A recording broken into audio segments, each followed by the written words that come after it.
খ্রিস্টীয় নতুন বছরে বিশ্বজুড়ে জমকালো আয়োজন, চোখ ধাঁধানো আতশবাজিতে মুগ্ধ লাখো মানুষ।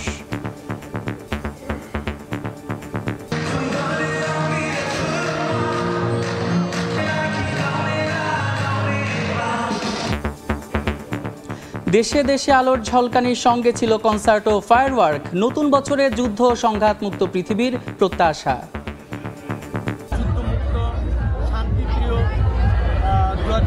সালকে আমরা কাটাইতে চাই। আমরা শান্তি চাই, ভালোবাসা চাই। আমরা চাই সম্পূর্ণ পৃথিবী ভালোবাসায় ভরপুর থাকুক।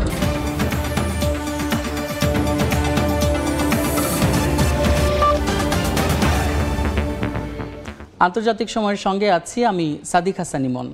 খ্রিস্টীয় নতুন বছর বরণে দেশে দেশে ছিল নানা আয়োজন। তাইওয়ানে সুউচ্চ ভবনগুলোতে আতশবাজির মহোৎসব যেমন ছিল, তেমনি আয়োজনের কমতি ছিল না সম্প্রতি স্বৈরাচার মুক্ত হওয়া সিরিয়াতেও।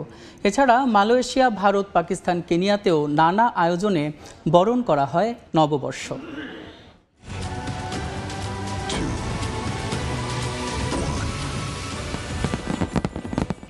কাউন্টডাউনের সঙ্গে সঙ্গে অন্ধকার আকাশে আলোর রোশনাই, ঝিলমিল আতশবাজির চোখ ধাঁধানো আয়োজনে স্বাগত জানানো হয় খ্রিস্টীয় নতুন বছর 2025কে। ড্রোন শোয়ের মাধ্যমে নানা প্রতিকৃতি আঁকা হয় সংযুক্ত আরব আমিরাতের রাস আল খাইমা শহরের আকাশে। মালয়েশিয়ার রাজধানী কুয়ালালামপুরের বড় বড় ভবনে ভেসে ওঠে 2025-এর শুভেচ্ছা বার্তা। মনোমুগ্ধকর আলোর ঝলকানি উপভোগ করেন পর্যটক সহ স্থানীয়রা। খ্রিস্টীয় নতুন বছর বরণে ধুম পড়েছে দক্ষিণ এশিয়ার দেশ ভারতেও। মুম্বাইয়ের মেরিন ড্রাইভে আয়োজন করা হয় বর্ণিল আলোর উৎসব। আমাদের সবার শান্তিপূর্ণভাবে নতুন বছর বরণ করা উচিত। আমি আশা করি সবাই একসঙ্গে বসবাস করার পাশাপাশি সৌহার্দ্যপূর্ণ সম্পর্ক স্থাপন করবে। রাজনৈতিকভাবে টালমাটাল পাকিস্তানেও আনন্দের সঙ্গে 2025কে স্বাগত জানিয়েছেন দেশটির বাসিন্দারা। মধ্যরাতে করাচির আকাশ উজ্জ্বল হয়ে ওঠে বর্ণিল আলোক ছটায়। বাশার আল আসাদ সরকারের পতনের পর প্রথমবার নতুন বছরে সিরিয়াবাসী নাচ, গান, লাইট শোয়ের আয়োজনে খ্রিস্টীয় নববর্ষ উদযাপন করেন তারা। ঘড়ির কাঁটায় রাত 12টা বাজতেই আতশবাজির আলোয় উজ্জ্বল হয়ে ওঠে কেনিয়ার রাজধানী নাইরোবির আকাশ। নতুন বছর বরণ করে নেন দেশটির বাসিন্দারা। মৌসুমী সাথী, সময় সংবাদ। বার্লিন আয়োজনের মধ্য দিয়ে দক্ষিণ আফ্রিকার খ্রিস্টীয় নতুন বছরকে বরণ করে নেওয়া হয়েছে। পুরাতন বছরকে বিদায় আর নতুন বছরকে স্বাগত জানাতে আতশবাজি আর রঙিন আলোক ছটায় আলোকিত হয়ে ওঠে দেশটির আকাশ। বর্ষবরণের অনুষ্ঠানে স্থানীয়দের পাশাপাশি প্রবাসী বাংলাদেশিরাও উপভোগ করেন। যুদ্ধহীন শান্তিময় বিশ্ব দেখার ইচ্ছা দর্শনার্থীদের। দক্ষিণ আফ্রিকার বর্ষবরণের বিস্তারিত মিজানুর রহমান রাসেলের রিপোর্টে। নানা কারণে গেল কয়েক বছর বর্ষবরণ অনুষ্ঠান জাঁকজমকপূর্ণ না হলেও দক্ষিণ আফ্রিকায় এবার ছিল ব্যতিক্রমী আয়োজন। আতশবাজি আর নানা আয়োজনে নতুন বছরকে স্বাগত জানায় দেশটি।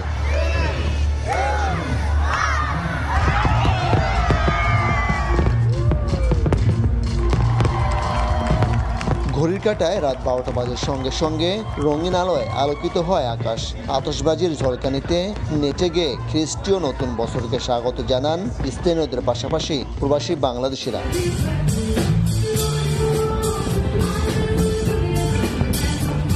আমরাও আসছি এই নতুন বর্ষকে বরণ করার জন্য এবং পুরনো বর্ষকে বিদায় দেওয়ার জন্য। বর্ষবরণের নববর্ষ উদযাপনের জন্য আমরা এখানে আসছি দূর দূরান্ত থেকে। বিশেষ করে সবাই এই টাইমের মধ্যে আসে। 2024-এ যা কিছু হয়েছে, আমাদের জীবনের দুঃখ কষ্ট যা আছে সবকিছু ভুলে গিয়ে 2025-এ শান্তিপ্রিয় বিশ্ব কামনা করছি। 2025 সালকে বরণ ঘিরে শপিং মলগুলোতেও ছিল উৎসবের আমেজ। আতশবাজি আর আলোকসজ্জায় বর্ষবরণ করতে দূর দূরান্ত থেকে ছুটে আসেন স্থানীয় এবং প্রবাসী বাংলাদেশিরা। সব যুদ্ধের অবসান হয়ে শান্তিময় বিশ্ব দেখার প্রত্যাশা করেন তারা। দীর্ঘ এক বছরের পাওনা ভুলে গিয়ে নতুন বছরকে বরণ করতে লাখো মানুষ জড়ো হয় দক্ষিণ আফ্রিকার পর্যটন নগরী কেপটাউনের এই ওয়াটারফ্রন্টে।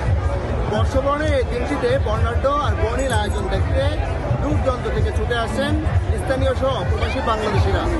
দক্ষিণ আফ্রিকার কেপটাউন থেকে মিজানুর রহমান রাসেল, সময় সংবাদ। দক্ষিণ কোরিয়ার কোথাও হয়নি খ্রিস্টীয় নতুন বছরের উদযাপন।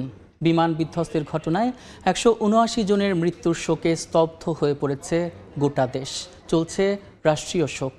নতুন বছরের কাউন্টডাউন, ড্রোন শো, আতশবাজি প্রদর্শন সহ সব ধরনের আয়োজন বাতিল করেছে দেশটির সরকার। দক্ষিণ কোরিয়া থেকে মোহাম্মদ হানিফের রিপোর্ট।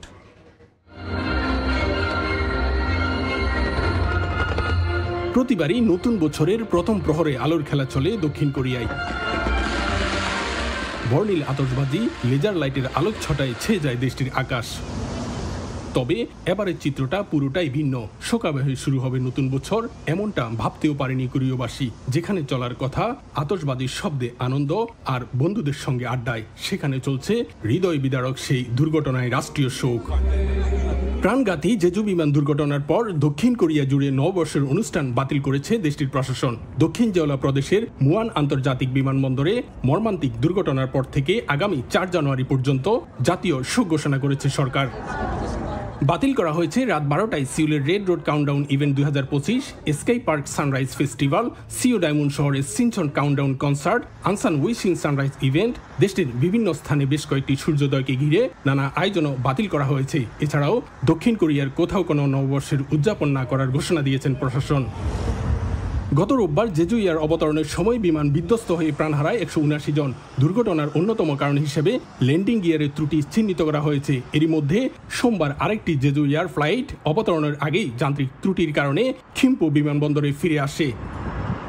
যেখানে নতুন বছরকে ঘিরে থাকে নানা আয়োজন, সেখানে গোটা দেশ এখন নিস্তব্ধ। বছরের শুরুর দিকটা ভালো কাটলেও শেষের দিকটা মোটেও শুভঙ্কর ছিল না কোরিয়াবাসীদের জন্য। একদিকে রাজনৈতিক অস্থিরতা, অন্যদিকে ভয়াবহ বিমান দুর্ঘটনা। তবে এমন অশুভ সময় যেন আর ফিরে না আসুক, এমন প্রত্যাশা কোরিয়াবাসীদের। দক্ষিণ কোরিয়া থেকে মোহাম্মদ হানিফ, সময় সংবাদ। খ্রিস্টীয় নতুন বছরকে বরণ করছে ব্রাজিল। দেশটির রিও ডি জেনেরিওর কোপাকাবানা সমুদ্র সৈকতে ভিড় করেছেন লাখো মানুষ। সরাসরি যাচ্ছি সেখানে।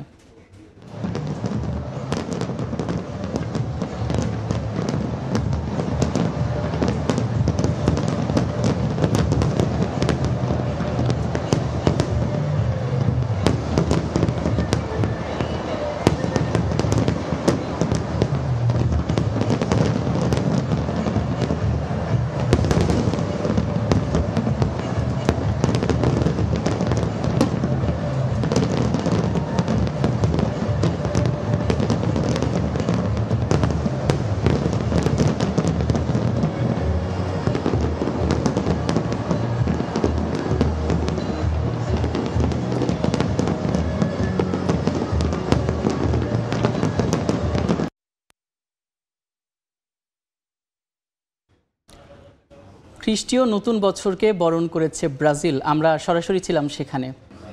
নানা সংকট আর রাজনৈতিক অস্থিরতার মধ্য দিয়ে ফ্রান্সে কেটেছে 2024 সাল।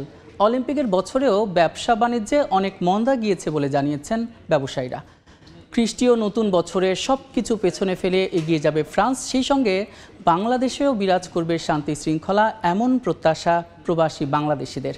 প্যারিস থেকে মোহাম্মদ লুৎফুর রহমান বাবুর প্রতিবেদন। রাশিয়া ইউক্রেন যুদ্ধের কারণে নিত্যপণ্যের মূল্যবৃদ্ধি, এমনকি ভোজ্য তেলের সংকট সহ রাজনৈতিক অস্থিরতায় কেটেছে 2024। তবে 2025 সালে ঘুরে দাঁড়ানোর পাশাপাশি স্থিতিশীল অবস্থা বিরাজ করে এগিয়ে যাবে বাংলাদেশ, এমন প্রত্যাশার কথা জানিয়েছেন ফ্রান্সে বসবাসরত প্রবাসী বাংলাদেশিরা। সবাইকে উদারভাবে এই দেশকে, বাংলাদেশকে ভালোবাসতে হবে এবং বাংলাদেশকে ভালোবেসে দেশের জন্য কাজ করতে হবে একনিষ্ঠভাবে, দলমত নির্বিশেষে। আমরা চাই বাংলাদেশ একটি সুন্দর দেশ। এই যে যুদ্ধটা যেন থেমে যায়। যুদ্ধ থেমে গেলে হয়তো বা আমাদের জিনিসপত্রের নানা দাম কমতে পারে। আমি ফ্রান্সে থাকি, আমাদের নারীরা অনেক দেখা যায় যে অনেক ধর্ষিত হয়, অনেক অবহেলিত হয়। আসলে আমি চাচ্ছি না এটাই, যে আমাদের নারীরা যেন বিভিন্ন কিছুতে তারা এগিয়ে থাকে।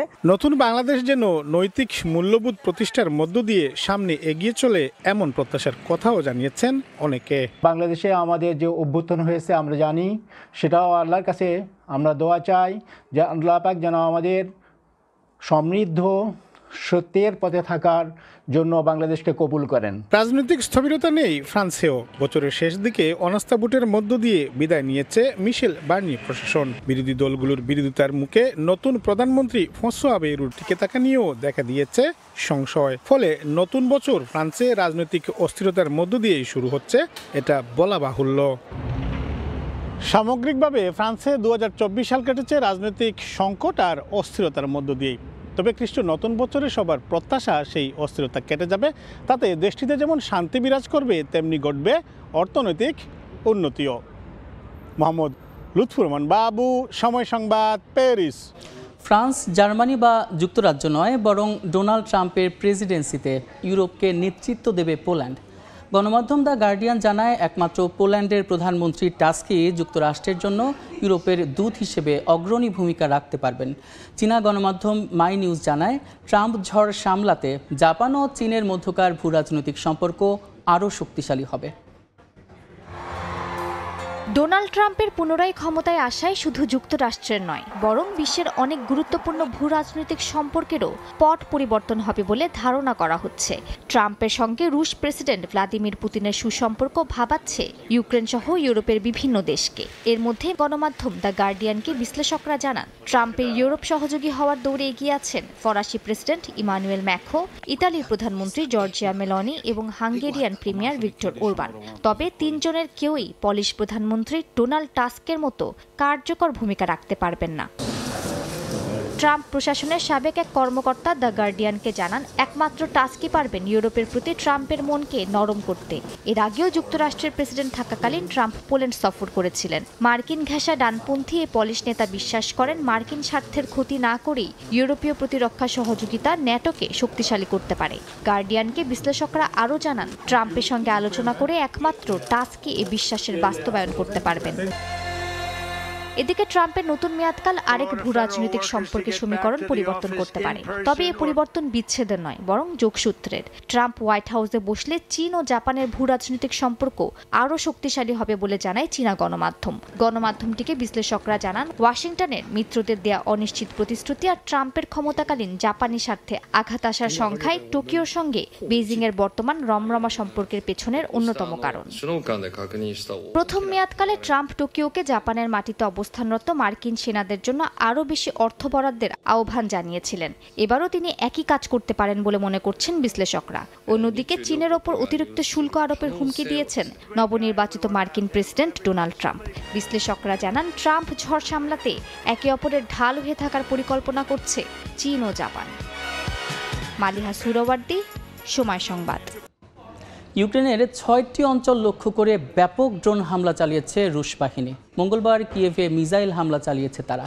সেই সঙ্গে একটি গ্রাম দখলের দাবিও করেছে রাশিয়া। এদিকে নতুন বছরে রাশিয়ার সঙ্গে দ্বিপাক্ষিক সম্পর্ক আরও মজবুত করার কথা জানিয়েছেন উত্তর কোরিয়ার সর্বোচ্চ নেতা কিম জং উন।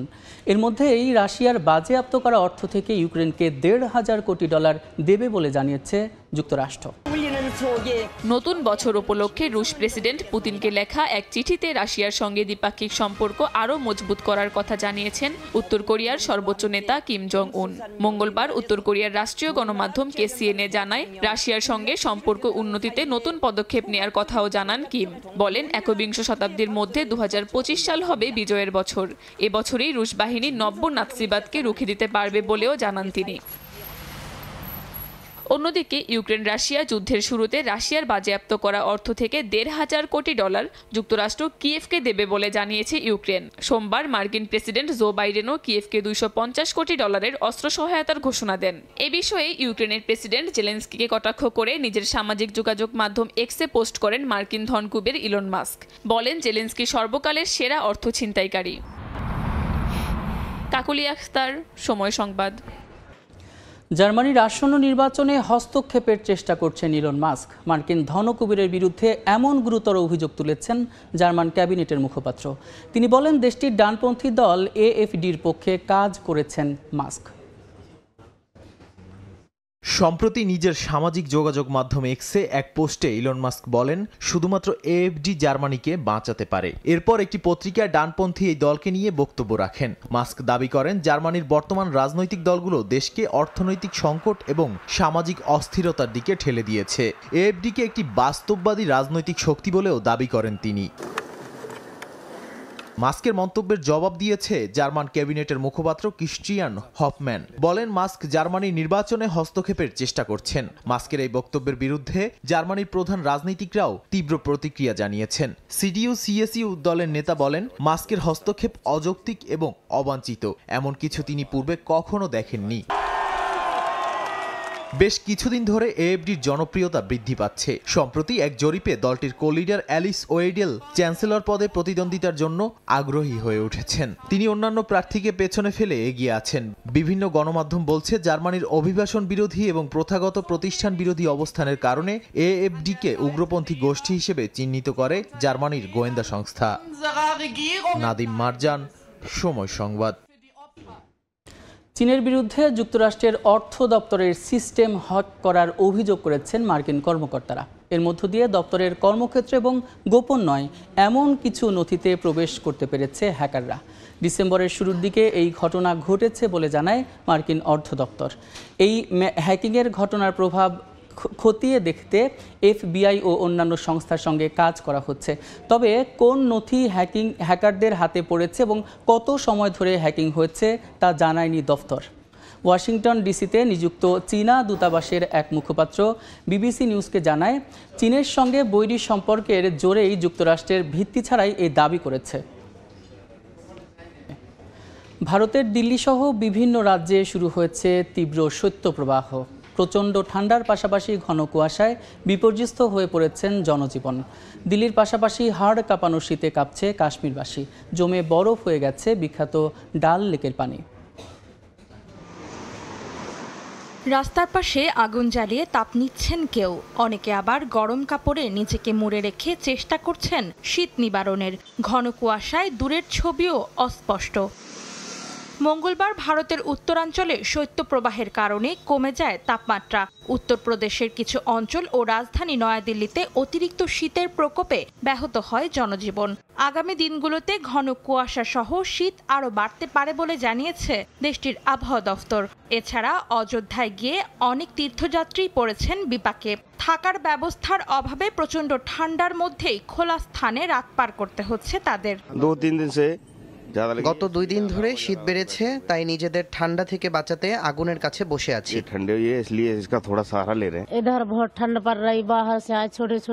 এখানে খুব ঠান্ডা, আমি বাচ্চাদের নিয়ে এসেছি। ঘরের ব্যবস্থা হলে ভালো হতো, নিজেদের অন্তত এমন আবহাওয়ায় বাইরে থাকতে হতো না। আমরা হতে তো বাচ্চা তো পার থাকতে না ধরা। তাপমাত্রা হিমাঙ্কের কাছে গিয়ে পৌঁছেছে ভারতের অন্যতম পর্যটন আকর্ষণ কাশ্মীরে। তীব্র তুষারপাতের পাশাপাশি জমে বরফ হয়েছে ডাল লেকের পানি। রাস্তায় বরফের পুরো আস্তরণের কারণে ব্যাহত হচ্ছে যান চলাচল। আগামী দিনগুলোতেও তীব্র তুষারপাতের পূর্বাভাস দিয়েছে স্থানীয় আবহাওয়া দফতর। অন্তরা সেন, সময় সংবাদ। স্পেনের মাদ্রিদে হয়ে গেল ঐতিহ্যবাহী সান পেরেস্ট পদযাত্রা। শত শত পোশাক কুকুর নিয়ে আয়োজনে অংশ নেন অনেকে। ভ্যালেন্সিয়ায় ভয়াবহ বন্যায় ক্ষতিগ্রস্তদের সহায়তা দেওয়ার তহবিল সংগ্রহ করা হয়। রং বেরঙের ক্রিসমাস থিমের পোশাক পরে জড়ো হয়েছে অনেকগুলো কুকুর, সঙ্গে রয়েছে তাদের মালিকরাও। চারিদিকে উৎসব মুখর পরিবেশ। স্থানীয় সময় সোমবার স্পেনের মাদ্রিদের পুয়ের্তো দেল সোল স্কোয়ারে জড়ো হয় শত শত কুকুর প্রেমী ও তাদের পোষা কুকুরগুলো। অংশগ্রহণ করেন ঐতিহ্যবাহী সান পেরেস্ট পদযাত্রায়। বিশেষ আয়োজনটি মূলত ভ্যালেন্সিয়ার ভয়াবহ বন্যায় ক্ষতিগ্রস্তদের সহায়তার জন্য তহবিল সংগ্রহের উদ্দেশ্যে করা হয় বলে জানায় আয়োজকরা।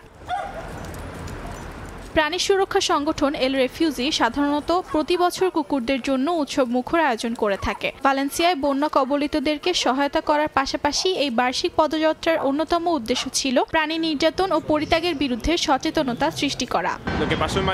ভ্যালেন্সিয়ায় যা ঘটেছে তা ছিল হৃদয় বিদারক। অনেকে তাদের ঘর হারিয়েছে। এভাবে সাহায্য করাটা একটি দারুণ ঘটনা যা হৃদয় ছুঁয়ে যায়। আমরা মনে করি যে ভ্যালেন্সিয়ায় বন্যায় ক্ষতিগ্রস্ত প্রাণী সংস্থা সংস্থাগুলোর সবচেয়ে বেশি সহায়তার প্রয়োজন, তাই আমরা সিদ্ধান্ত নিয়েছি সব অর্থ তাদেরকে দান করা হবে। গেল অক্টোবর মাসে ইউরোপের অন্যতম ভয়াবহ বন্যা দেখা দেয় স্পেনে। দেশটির ভালেন্সিয়া শহরে ক্ষতিগ্রস্ত হয় বহু ঘরবাড়ি ও রাস্তাঘাট, হতাহত হন অনেকে। এই উদ্যোগটির মাধ্যমে উত্তোলন করা অর্থ বন্যা কবলিতদেরকে দেওয়ার বিষয়টি ভালো চোখে দেখছেন অংশগ্রহণকারী ও পর্যটকরা। অর্জিতা শেহজিন, সময় সংবাদ। আন্তর্জাতিক সময়ের শীর্ষ সংবাদগুলো জানিয়ে দিচ্ছি আরেকবার। চোখ ধাঁধানো আয়োজনে দেশে দেশে 2025 সালকে বরণ, আতশবাজির ঝলকানি উপভোগ করলেন কোটি কোটি মানুষ। সংঘাত সহিংসতা পেছনে ফেলে নতুন শুরুর প্রত্যাশা।